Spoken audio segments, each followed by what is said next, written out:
જાતને જાણવાનો ખૂબ પ્રયત્ન થયો, એમાંથી કદાચ આ બધી વસ્તુઓ જે કંઈ નીકળી હશે એવું મારું માનવું છે. સતત ઇન્ટ્રોસ્પેક્શન મારું ચાલુ જ હોય છે, અને એ એટલા માટે આપણને બળ આપે છે કે ક્યાંક આપણી ક્યાંક કચાશ રહી જતી હોય, કોઈ હ્યુમન એરર રહી જતી હોય, તો એને હજુ આપણે સોર્ટ આઉટ કેવી રીતે કરીએ. મારો આ પ્રમાણપત્ર મેળવવાનો આ તાલીમના ઉદ્દેશમાં ક્યાંય ઉલ્લેખ નહોતો એમ, જે એમણે સરસ લખી એને મઢીને આપી મને. પિતાલીબેને સરસ કહ્યું, તમે બધા મિત્રોએ જે અવભાવ વ્યક્ત કર્યો, આ મારો એજન્ડા નહોતો. મારું કામ જે હતું એ કર્મયોગ અથવા તો કર્મયોગી, એનું ઉદાહરણ હું કેવી રીતે બેસાડી શકું. હા ને, આ 3 દિવસની તાલીમનું જે આઉટપુટ હતું મારા માટે એ હતું કે હું અમને બેસ્ટ શું આપી શકું. પુસ્તકો, ચોપડીઓ, હું તો અમારી શિક્ષણની તાલીમોમાં બી કહું છું કે આ બધું સારું જ છે, ઓકે ફાઇન છે, પણ માણસને એનાથી બીજા કંઈક એવા સ્પાર્કની જરૂર છે કે એની લાઈફમાં ક્યાંક અડચણ હોય, ક્યાંક નિરાશા હોય, ક્યાંક એ તૂટી ગયો હોય અંદરથી, તો ક્યાંક ને ક્યાંક એ તિરાડને એને પૂરવાની એક જરૂર છે. અત્યારે અહીંયા કશું જ પ્રયત્નપૂર્વક થયું નથી. મેં તમને સીટી પાડીને કોઈ દિવસ બહારથી બોલાયા નથી. હા, જેની તમે નોંધ લીધી કે એકદમ સાયલેન્ટલી, અને મારી દરેક તાલીમ આ રીતે જ ચાલતી હોય છે. પણ મેં તમને બહુ શરૂઆતમાં કહ્યું હતું કે મારા માટે એક ગ્રુપ આખું નવું જ હતું. કેટલાક મિત્રો એજ્યુકેશનના છે, પણ છેવટે આપણે બધા જ એજ્યુકેશનના જ છીએ. આપણે બધા એજ્યુકેશનના જ છીએ, કારણ કે કેળવણી વગર માણસ કેળવાતો જ નથી. અને કેળવણીથી કેળવાયેલો હોય ને તો કોઈ પણ ક્ષેત્રમાં એ કામ કરતો હોય તો એ વહીવટ સારી રીતે કરી શકે. માનવીય વ્યવહારો આ સમાજમાં સૌથી વધારે મહત્વના છે. કોઈ પણ પ્રોફેશન કરતા સૌથી ઉચ્ચલા લેવલે કોઈ કોન્સેપ્ટ બેસતો હોય ને તો એ માનવીય અભિગમ હોય છે. તમે મને કઈ રીતે સાંભળશો, હું કઈ રીતે તાલીમને ટ્રીટ કરીશ, હું તમને કઈ રીતે ટ્રીટ કરીશ, એની મારી પાસે કોઈ બ્લુપ્રિન્ટ નથી હોતી. હું મારા યુવા શિબિરો કરું છું, પેઇડ યુવા શિબિરો કરું છું, પણ એનું કોઈ ટાઈમ ટેબલ નથી હોતું. અને છતાંય સવારે 8 વાગ્યાથી 10:30 વાગે રાતે હું છોકરાઓને છૂટા કરું તો કે સાહેબ થોડી વાર બેસો ને. આવા યુવા શિબિરો મેં 3 કર્યા અત્યાર સુધી. તો આમાં શું રહેલું છે, છેવટે શું રહેલું છે કે જે તમને હજુ એવું બોલવા, આ દીકરાને બોલવા પ્રેરે છે કે જવું પડશે એટલે જવું છે, હા, બાકી જવું નથી એમ. હજુ આવતા 1-2 દિવસ હોત તો સારું હતું એવું અહીંથી જાણવા મળ્યું. તો મૂળ વાત પેલું બેનર અત્યારે લઈ લીધું છે એની છે કે તમે જે કામ તમને સોંપવામાં આવ્યું છે એને તમે સારામાં સારી રીતે કઈ રીતે એક્ઝિક્યુટ કરો છો. કાગળમાં છે પણ હવે એક્ઝિક્યુટેડ નથી થતું તો શું કરવાનું. ટાઈમ ટેબલ બહુ સરસ બનાવ્યું છે. મેં તૈયારી બરાબર જે કંઈ મને પીપીટી મળ્યું બધું લીધું છે બરાબર. એકચ્યુઅલમાં કહું ને, હું પીપીટીના મને હજુ એ ફાવતું જ નથી એવી. આ તો તમને એમ થાય પીપીટી શું હશે એટલે મેં તો બીજા દિવસે પીપીટી ખોલી. નહીં તો છતાંય કર્મયોગીની તાલીમ તો આખી થાય જ. કારણ કે કર્મયોગ એ પુસ્તકની બાબત નથી. પહેલી તો વાત એ છે કે કર્મયોગી એ પુસ્તક સાથે ક્યાંય ને ક્યાંય કોઈ રીતે કનેક્ટેડ નથી. એ તો અંદરથી આવતો એક એવો પ્રવાહ છે, અંદરથી આવતો એક એવો અભિગમ છે કે જે આપણે એક માણસ છીએ તો સામે ઉભેલો માણસ છે એને માણસ તરીકે સ્વીકારવા માટે આપણી કેટલી તૈયારી છે. આપણો હોદ્દો ક્યાંય આપણને નડતો નથી ને, આપણી ખુરશીનો ભાર તો આપણને ઘરે જતા હાવી નથી થઈ જતો ને, અથવા તો ખુરશીમાં બેસી છે ત્યારે આપણે એટલા વજનદાર નથી થઈ જતા ને કે પૃથ્વીને પણ આપણું વજન અનુભવાય. આ વસ્તુ ના થાય એના માટે સરકારશ્રીનો આ પ્રયત્ન છે, બહુ જ સરાહનીય પ્રયત્ન છે. અને દરેક લેવલે આ તાલીમો થતી રહેવી જોઈએ. અને હું તાલીમ શબ્દ એટલા માટે વાપરું છું, આ એકચ્યુઅલમાં તાલીમ છે જ નહીં, પણ આપણે એને અત્યારે સમાનાર્થીમાં પડતા નથી. પણ જે કંઈ ગેટ ટુગેધર આપણે 3 દિવસ કર્યું, આ ગેટ ટુગેધર પ્રકારની જ આખી આ ચેનલ છે ને, ખાલી રેવન્યુ કે ખાલી આ તમે જે મિત્રો બેઠા છે એટલા પૂરતી નહીં, પણ દરેક ડિપાર્ટમેન્ટમાં જ્યાં જ્યાં મિત્રો છે એ બધા સાથે આ પ્રકારનું શેરિંગ થવું જરૂરી છે. માણસ હળવો થાય બહુ જરૂરી છે. લોકોના અભિપ્રાયોએ, લોકોની માન્યતાઓએ માણસને પોતાને બહુ ભારરૂપ બનાવી દીધો, પોતાને ભારરૂપ બનાવી દીધો છે.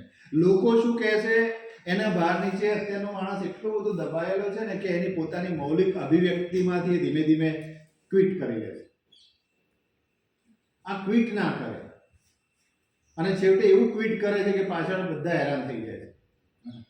આ ક્વિટ થતી જે પ્રક્રિયા છે ને એ બંધ કરાવે ને કર્મયોગી. બરાબર, આ તો એક ખિસકોલી કાર્ય છે. અત્યારે જે કંઈ શરૂઆત થઈ આ તાલીમને હું આ સ્વરૂપે રજૂ કરી છે, મેં જ્યારે જોઈન કર્યું ત્યારે મને નથી ખબર, પણ મારા મગજમાં એ વસ્તુ ક્લિયર હતી કે આને કઈ રીતે હેન્ડલ કરી શકાય. મારી પાસે એના લેખિત કોઈ દસ્તાવેજો નથી, એના કોઈ લેખિત દસ્તાવેજો નથી. બરાબર, પણ તમે એમ ખાલી એક માણસ એમ કહી દે કે આ તાલીમો બધા માટે ખૂબ જ સરસ હતી અને તમારી ઓફિસમાં જઈને બી કહો કે અમે 3 દિવસ જે રહ્યા એમાંથી ઘણું બધું મેળવીને આવ્યા, તો એ મારા માટે મોટું પ્રમાણપત્ર જ છે. હું તમારા પૈકીનો જ એક છું, મને મારા હોદ્દાનો ભાર ક્યાંય નડ્યો નથી અને એટલે જ કદાચ હું તમારી સાથે આટલું ફ્રેન્ડલી અને એકદમ આપણે, નહીં તો સવારે 2:30 વાગે ઉઠવાની મારે જ કોઈ જરૂર હા ને. મેં પણ તાલીમો લીધી છે ને તાલીમકારના એના પોતાના બિહેવિયરના મેં ઘણા બધા અવલોકન બી કર્યા છે. એવું પણ બને કે તમને બોલવા જ ના દે, કે આ બોલશે તો કંઈક નવું આવશે તો કોઈ જવાબ કઈ રીતે આપવો, એ તૈયારી ના હોય પાછી એની. એ તાલીમકાર છે એટલે એને એમ જ હોય કે હું જે જાણું છું એનાથી વિશેષ કોઈ જાણવું જોઈએ નહીં. અરે યાર, દુનિયા બહુ મોટી છે. આપણે તો એક પેલા 100ની અણી જેટલા એક ભાગ ઉપર બેઠા છીએ. વિશાળ છે દુનિયા. તો એ માણસને કેમ સમજાતું નથી એ મને હજુ સમજાતું નથી. અને માણસ સતત અટવાયેલો પોતાના એક આખો એક એનો એક બાંધી દીધેલો જે આખો મગજનો બંધ છે ને એમાંથી એ બહાર જ નથી નીકળી શકતો.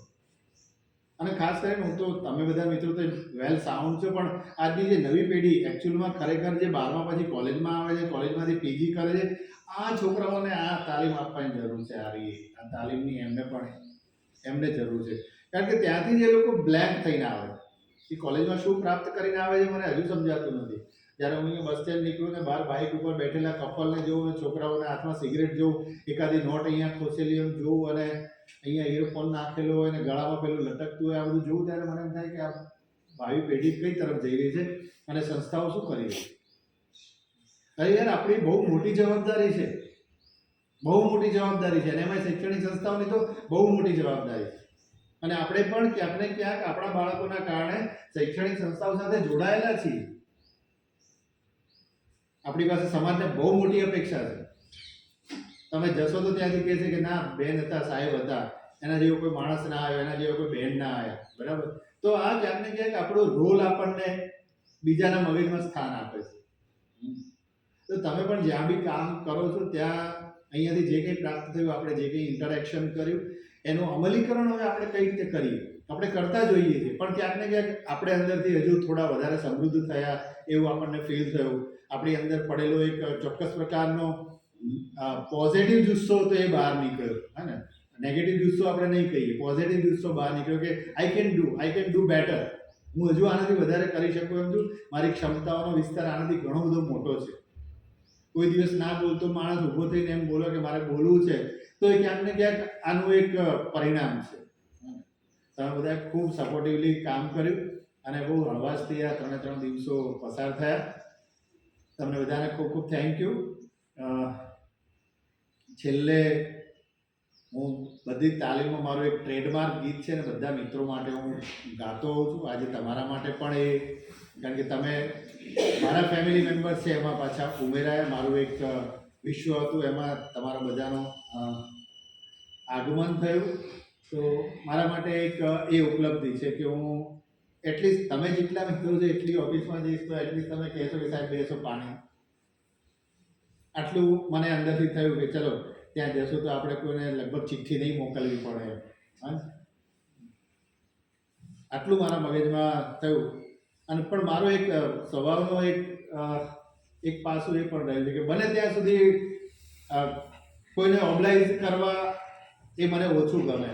કે ભાઈ એનો ક્રાઇટેરિયા હોય, એના નિયમોમાં આવતું હોય તો જ કરે એવું પોતે હું માનું. એટલે હું પણ સામે બી બને ત્યાં સુધી કોઈ માણસને મારા માટે તો હેરાન નથી જ કરતો, એવો મારો અનુભવ અત્યાર સુધીનો છે. મારા થકી અનેક લોકોના કામ થાય એમાં મને રસ હોય, મારા કામ થાય એના કરતાં. તો આપણો પણ રોલ ક્યાંક ને ક્યાંક એવો છે કે હું અહીંયા બેઠી છું કે હું અહીંયા બેઠો છું તો મારા થકી કોના કોના કામ થઈ શકે એમ છે, હું કોને સારી રીતે રિપ્લાય આપી શકું એમ છું, મારી જવાબદારી એક કર્મચારી તરીકેની, એક કર્મયોગી તરીકે અહીંયા શું છે.